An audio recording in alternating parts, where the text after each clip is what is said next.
Whenever something hurts you, you have two choices. You can either become wounded or you can become wise. This is the choice. The more things hurt you early in your life, the wiser you should have become. But unfortunately, most people become wounded. This is simply because they just need an excuse to turn their own intelligence against themselves. That's all. Hello and welcome to my channel. Please don't forget to like and subscribe. In last video, I explained about 5 strategies to cope with toxic parents. Today, in this video, I am going to explain 5 more strategies to cope with toxic parents. Now I'm going to explain strategy number 6. Have an exit strategy. When things start worse, take that as your cue to leave or ask your parents to leave. Staying may only escalate the situation and make it worse. It may be safer to end your time together at the first sign of trouble. You don't have to stick around just to be polite or to make your parents happy. Now we got 2 reflection questions. How can you get out of a difficult situation with your parents? Question number 2. Do you and your spouse, partner, or sibling have a signal to let each other know when it's time to leave? If not, would one be helpful? Strategy number 7. Don't try to reason with them. It can be hard to reason with someone who exhibits toxic behavior. Try to be assertive about issues that matter to you, but acknowledge that your parents may not understand your point of view. Try not to get dragged into arguments that degrade into bouts of name calling and other disrespectful behavior. Remember that you don't have to attend every argument you're invited to. You can choose disengage instead. Now we got 2 reflection questions. Think about them and answer. How can you take care of yourself? How can you disengage when your parents can't see your point of view or aren't interested in your perspective? Strategy number 8. You don't have to be available to your parents. People with toxic behaviors may be overly needy. You can help them if it's feasible or appreciated. But you're not obligated to be their chauffeur, maid, gardener, or therapist, particularly if they treat you poorly the entire time.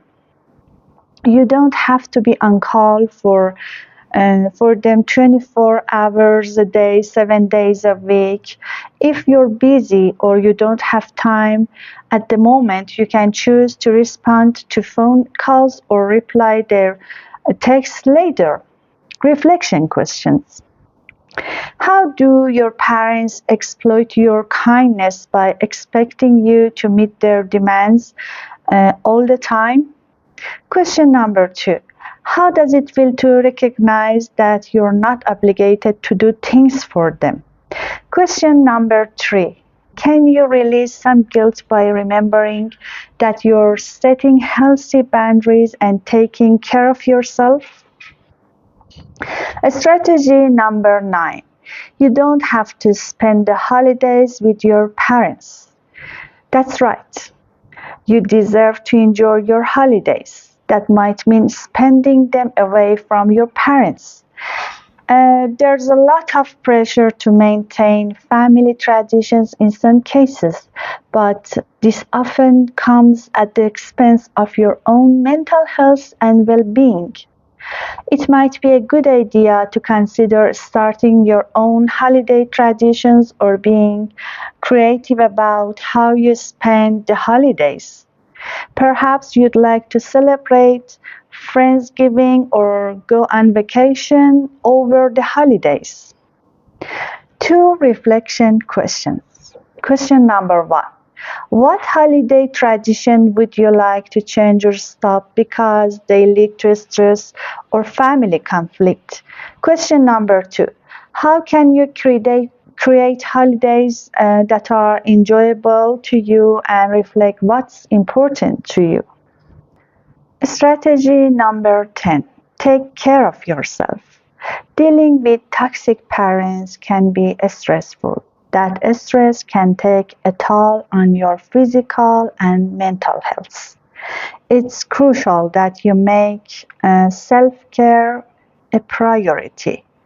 Start today with the basics such as eating balanced diet, getting quality sleep, exercising regularly, connecting with positive people, acknowledging your feelings and giving them a healthy outlet, finding support.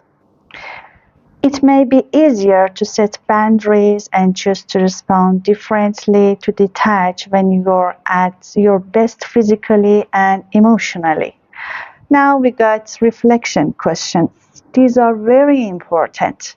How do you feel? Question number 2. What do you need right now? Question number 3. How can you give yourself more of what you need? Let's recap. Changing the ways you relate to your toxic parents can be scary because it can upset the status quo, but you can make this change. It's natural for your parents to resist the changes you try to make. Transitions are difficult and stressful, but setting boundaries with your parents can help build and maintain a more healthy relationship. You're the only one who can change your relationship with your parents, and you can start today. If you're not sure whether your parent is behaving a toxic way, consider speaking with a mental health professional. And they may help you get the clarity you need and provide you with tools to help you cope. Remember that you have choices. You can decide how and when to relate to your parents. You can choose what type of relationships you want to have with your parents and what's best for you and your lifestyle.